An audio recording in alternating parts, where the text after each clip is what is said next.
আজ ভারী বৃষ্টিপাতের সম্ভাবনা রয়েছে মালদা জেলাতে। বজ্রবিদ্যুৎ সহ বৃষ্টির সম্ভাবনা রয়েছে দার্জিলিং, কালিম্পং, জলপাইগুড়ি, মালদা, উত্তর ও দক্ষিণ দিনাজপুর জেলাতে। শুক্রবার ভারী বৃষ্টি হবে পার্বত্য জেলাগুলিতে। আলিপুরদুয়ার, জলপাইগুড়ি, দার্জিলিং ও কালিম্পংয়ে বিক্ষিপ্তভাবে ভারী বৃষ্টিপাত হবে। বজ্রবিদ্যুৎ সহ বৃষ্টি হবে উত্তর দিনাজপুর, দার্জিলিং, কালিম্পং, জলপাইগুড়ি ও আলিপুরদুয়ারে। এবারে কতগুলো সতর্ক মানে যেগুলো হেভি রেনফলের যে ওয়ার্নিং সেগুলো হচ্ছে এরকম, যেমন আজকে ভারী থেকে অতি ভারী বর্ষণের সতর্কবার্তা আছে দক্ষিণবঙ্গের অনেক জেলা।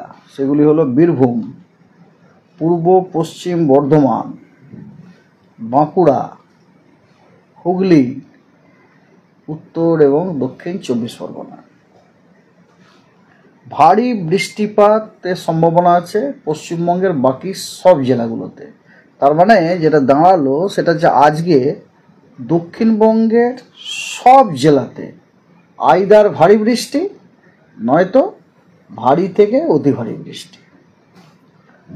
এছাড়া ভারী বৃষ্টির সতর্কবার্তা আছে উত্তরবঙ্গের মালদাতে।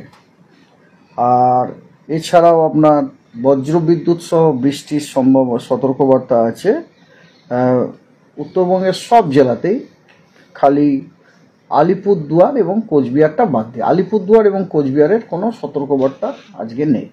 ঠিক আছে। 2 তারিখে ভারী বৃষ্টির সতর্কবার্তা আছে দক্ষিণবঙ্গের বেশ কয়েকটি জেলায়।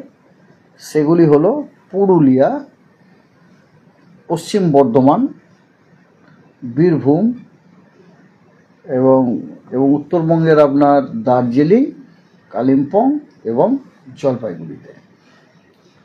আর এছাড়াও বজ্রবিদ্যুৎ সহ বৃষ্টির সতর্কবার্তা দেওয়া হয়েছে দার্জিলিং, জলপাইগুড়ি, কালিম্পং, আলিপুরদুয়ার, কোচবিহার এবং উত্তর দিনাজপুর।